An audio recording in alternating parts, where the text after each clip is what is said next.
Hey, Alexandra! Ja, du Knecht, Frohes Neues! danke. Ich wünsche dir auch, dass die Pandemie dich so richtig in den... Nice, danke. Welche Themen soll ich denn in die IT-Trends diesmal reinpacken? Ich habe das hier im Internet gefunden. Zieh deine Schweinekopfmaske auf.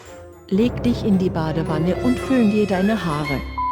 Und damit herzlich willkommen zu den IT-Trends. Heute mit weniger Hacks, weil auch die Hacker offensichtlich Weihnachten gefeiert haben. Dafür aber mit gefährlichen Challenges, die von TikTok stammen, die Alexa aber leider Kindern vorschlägt. Einem fiesen Angriff gegen mobiles Internet. Die allererste SMS ever wurde jetzt versteigert. Und die meistgenutzte Webseite vor kurzem ist nicht mehr Google. Das ist krass gewesen und ich wünsche euch in dem Sinne viel Spaß.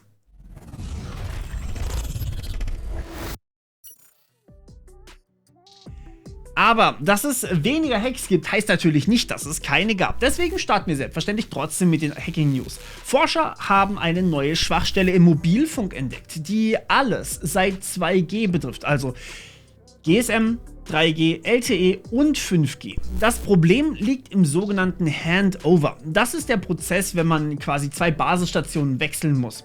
Das heißt zum Beispiel, ihr fahrt mit einem Zug und müsst dann den Masten wechseln. Dann passiert das via Handover. Normalerweise sendet euer Handy bzw. Gerät die Signalstärkemessung dazu, um zu zeigen, dass ein Wechsel gut wäre. Ungefähr nach dem Motto: Ey, Verbindung schlecht. Ey, wird schlechter. Hey, keine Verbindung mehr! Ja, eure Geräte sind genauso plump unterwegs. Hier kommt jetzt allerdings der Angriff. Und zwar, das Netzwerk überprüft nicht, ob die Nachrichten wirklich von eurem Gerät kommen oder von einem völlig anderen. Ja, und ihr könnt euch jetzt den Angriff schon vorstellen. Man könnte sehr einfach die ganze Zeit solche Nachrichten wie ey, wechsel bitte! Senden und damit quasi den anderen den Internetzugang komplett verweigern. Man kann aber auch einfach so tun, als hätte man eine Basisstation und die wirklich simulieren. Und naja, damit einfach die ganze Zeit einen Wechsel initiieren, bis sich das Opfer mit der Fake-Basisstation des Angreifers verbindet. Schafft man das, hat man einen offiziellen Man-in-the-Middle-Angriff durchgeführt und kann jetzt Pakete mitlesen, verändern oder sogar löschen. Dadurch könnte man zum Beispiel unverschlüsselte Verbindungen komplett mitlesen, aber auch bei unsicheren Apps, die zum Beispiel kein Certificate Pinning machen, das Zertifikat einfach austauschen und so die Verschlüsselung komplett umgehen. Fies ist der Angriff aber auch vor allem, weil man ja auch Metadaten mitlesen kann. Das heißt, welche Websites ruft derjenige auf? Wie lange bleibt er auf diesen Websites? Da gibt es viele tolle Möglichkeiten, um eine Erpressung einzuleiten danach. Das macht das Ganze ziemlich fies. Das war jetzt ein recht komplexer Angriff. Lasst uns etwas einfacher Verdauliches anschauen. Und zwar, es gibt mal wieder eine neue Phishing-Welle. Jetzt nichts Spektakuläres, aber die Idee ist scheint sehr gut zu funktionieren. Denn die Hacker, die eure Instagram-Accounts stehlen wollen, haben einige Tricks, wie man wohl die meisten Nutzer dazu bringt, ihre Passwörter freiwillig preiszugeben. Sie nehmen sich ein paar eurer Bilder und stellen die online auf irgendeine Plattform, wo sie als ihre eigenen ausgeben.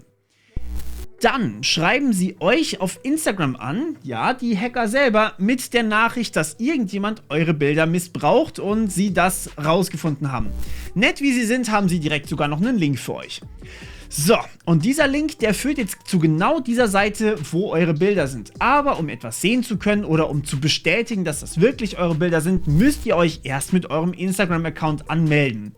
Verständlich, natürlich. Zwinker, zwinker.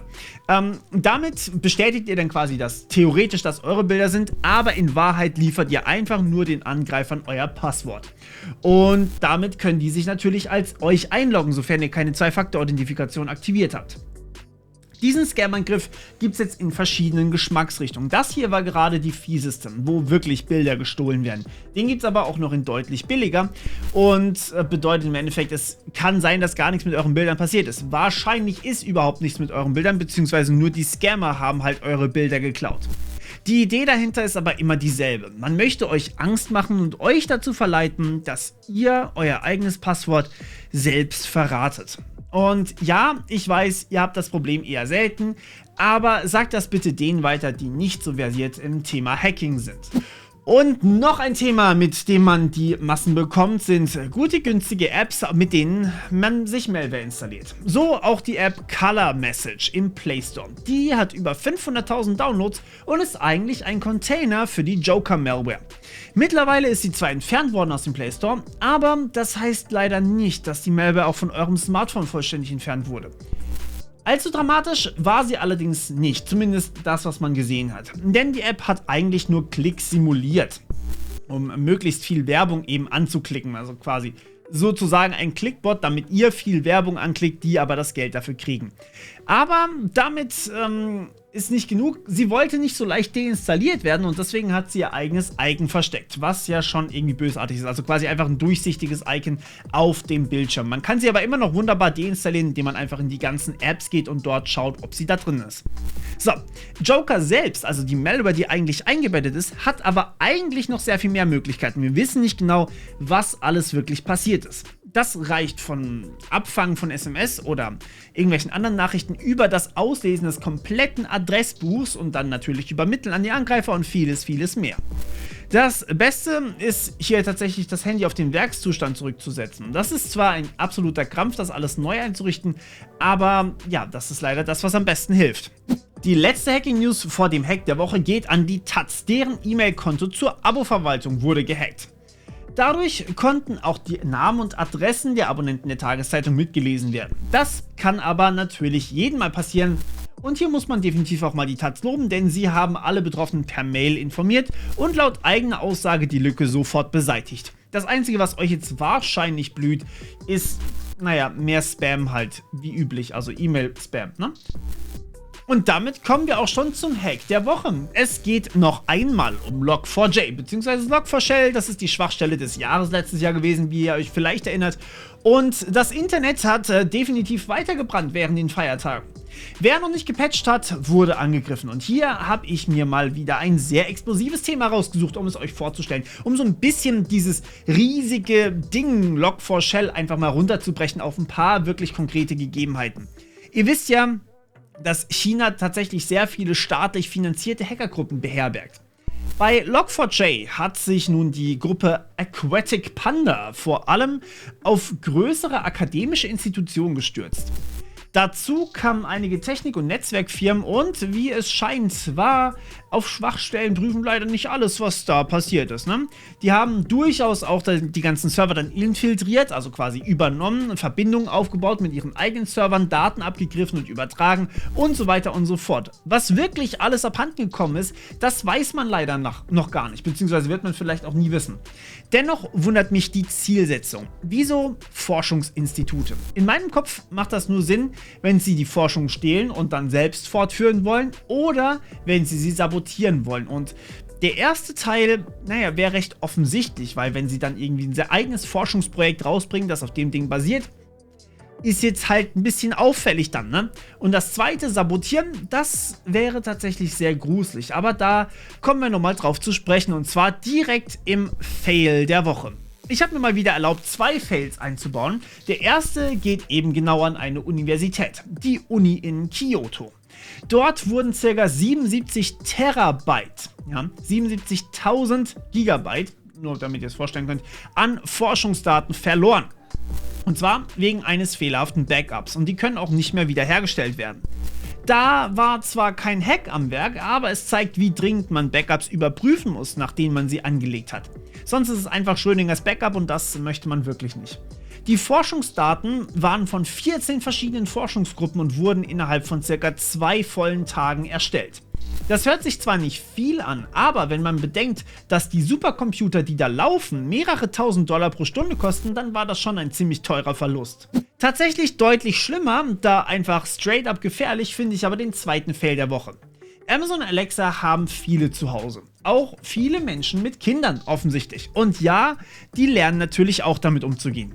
Es ist ja mittlerweile schon fast schwer, keine Alexa zu Hause zu haben, da manche Fernseher einfach zum Beispiel eine eingebaut bekommen. Auch wenn man das eigentlich gar nicht will. Und nein, wir sind nicht bei den Privacy News, auch wenn das ein sehr großer Punkt ist. Aber ein 10-jähriges Mädchen hatte nämlich Alexa nach einer Challenge gefragt, woraufhin Alexa meinte: Ey yo, steck mal einen Stecker nur so halb in die Steckdose und leg eine Münze drauf. Lol. Dass das gefährlich sein kann, sollte klar sein. Die originale Challenge stammt nicht nur von originalen Nichtkönnern, sondern auch von TikTok. Eine Feuerwehr gab dazu schon mal ein Interview, wonach man Finger, Hände und sogar den ganzen Arm verlieren kann, wenn man das Ganze durchführt. Amazon aktualisiert nun Alexa, aber ich bin mir sicher, dass das nicht das letzte Mal war, dass so etwas passiert ist, denn KIs sind einfach nicht alles umfassend und alles können. Dementsprechend, ja, seid vorsichtig mit einer Alexa oder generell mit KIs. Aber nachdem wir nun die Fails hatten, lasst uns ein bisschen die schönen Seiten des Lebens genießen. Zocken zum Beispiel. Was habt ihr über die Weihnachtstage gespielt? Sagt mir das mal gerne in den Kommentaren. Bei mir war es vor allem der Bridge Constructor Portal. Diese Perle habe ich tatsächlich sehr lange übersehen. Aber das ist gar nicht die tolle Nachricht des Tages. Die bezieht sich nämlich auf Steam und ihre Emulationsengine Proton, mit der man jetzt Spiele auch sehr, sehr gut unter Linux spielen kann. Mittlerweile laufen 75% der 1000 beliebtesten Spiele auf Steam mit Proton unter Linux absolut einwandfrei.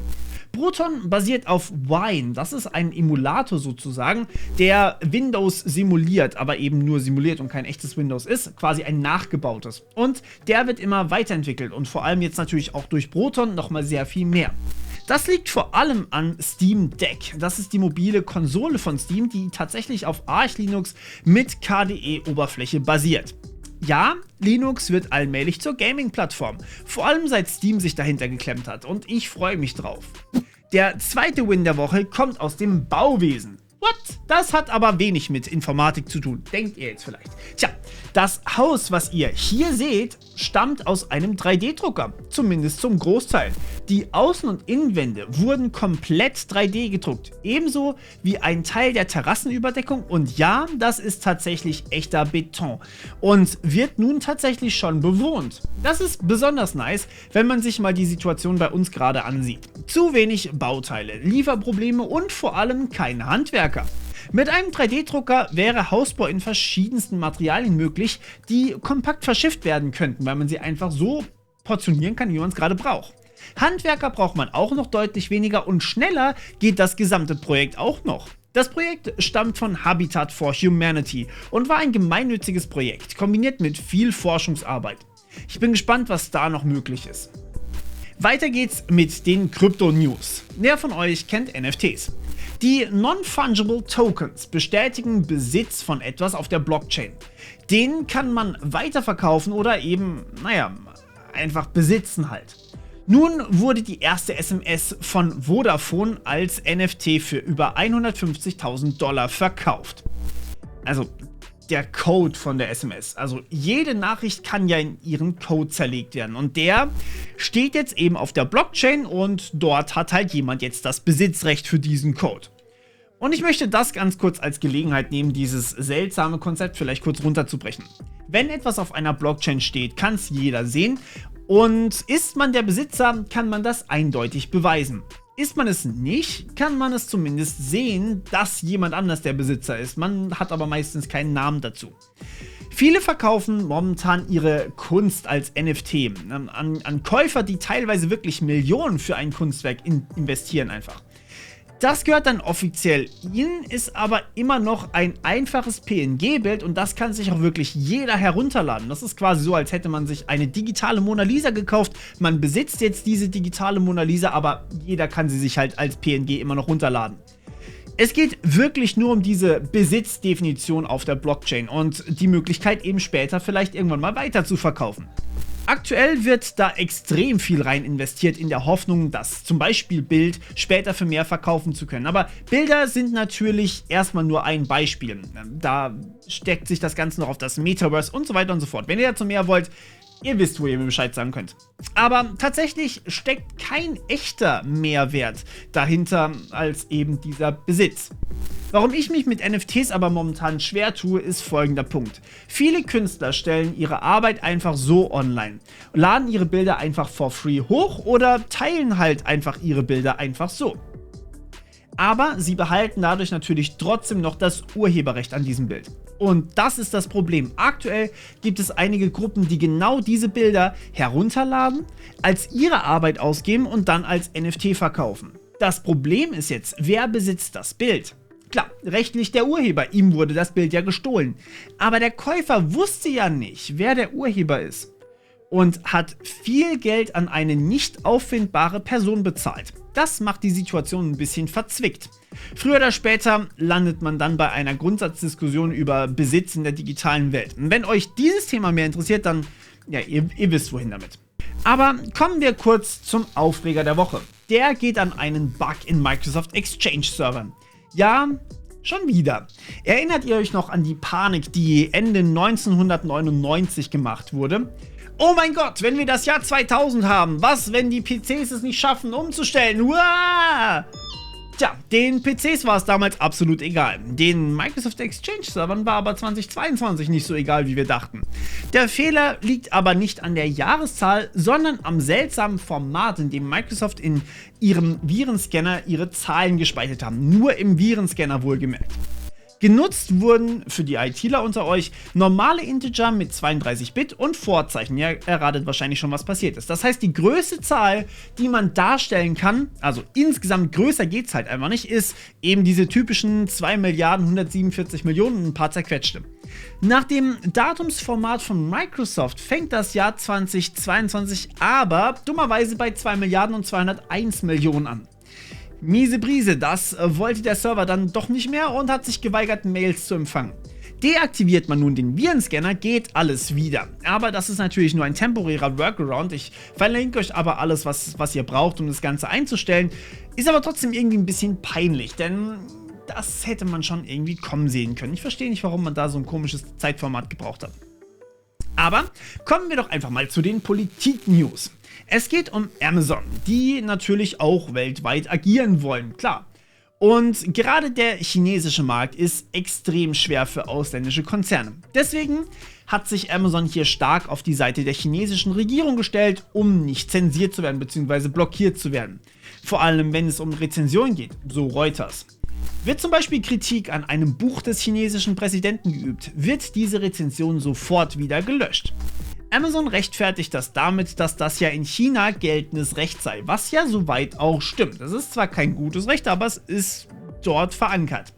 Die Plattform selbst ist allerdings weltweit verfügbar und könnte damit auch gegen geltendes Recht anderer Länder verstoßen, weil sie zum Beispiel eben diese Rezensionen manipulieren. Dass Plattformen weltweit tätig sind, ist also tatsächlich ein ziemlich großes Problem, was die Rechtsprechung angeht. Denn je nach Land unterscheiden sich Gesetze schon ziemlich drastisch. Ganz schön schwierig. Bleiben wir aber doch nochmal in China und gehen das Problem vielleicht noch auf eine andere Sicht an. Denn ihr erinnert euch, China mag es ja nicht, wenn Jugendliche zocken. In China dürfen Jugendliche nur noch sehr wenige Stunden pro Woche zocken. Nun wird auch reguliert, was sie zocken können. Denn Steam wurde in China nun komplett, abgeschaltet. Nun steht China nur noch eine sehr kleine, handsortierte Auswahl an Spielen auf Steam zur Verfügung, die eben in dieser chinesischen Steam-Version nur verfügbar sind. Diese werden wirklich rigoros durchgeguckt, ob etwas Antichinesisches in den Spielen vorkommt. Das macht das Ganze aber natürlich gerade für kleinere Indie-Entwickler den Markteintritt deutlich schwerer bis hin zu unmöglich und damit bleibt ihnen mit China ein riesiger Markt einfach verwehrt. China möchte offenbar nicht, dass ihre Kinder zocken dürfen. Ist ja Zeitverschwendung oder so. Und damit sind wir auch schon bei den Berichten der Woche. Heute gleich 2 davon. Der erste lässt sich recht schnell zusammenfassen. TikTok war laut Cloudflare für eine kurze Zeit die Top-Domain weltweit. Das heißt, sie haben mehr Aufrufe verzeichnet als Google. Mehr Leute waren auf TikTok unterwegs als auf Google. Das war tatsächlich im Dezember einige Male der Fall und könnte natürlich an den Feiertagen gelegen haben, wo die arbeitende Bevölkerung vielleicht weniger gearbeitet als TikToks geguckt hat. Dennoch eine beeindruckende Entwicklung. Der zweite Bericht der Woche ist eigentlich eine immense Sammlung an Berichten der Woche, denn zwischen den Jahren fand wie jedes Jahr der Chaos Communication Congress statt. Auch dieses Jahr wieder als Remote-Veranstaltung. Die zig Talks, die es dort gab, findet ihr alle kostenlos online. Schaut euch dort also gerne mal um. Vielleicht findet ihr ja ein paar, die ihr super interessant findet.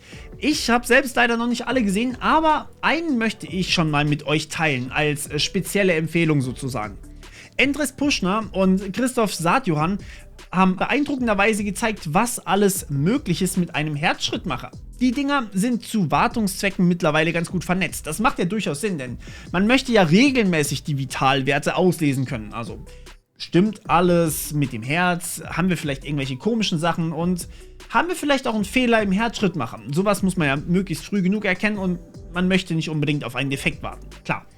Leider sind einige der Schrittmacher nur schwach abgesichert und so ist es ihnen gelungen, die Login-Daten des Herzschrittmachers auszulesen und dann, naja, Doom darauf spielen. Live.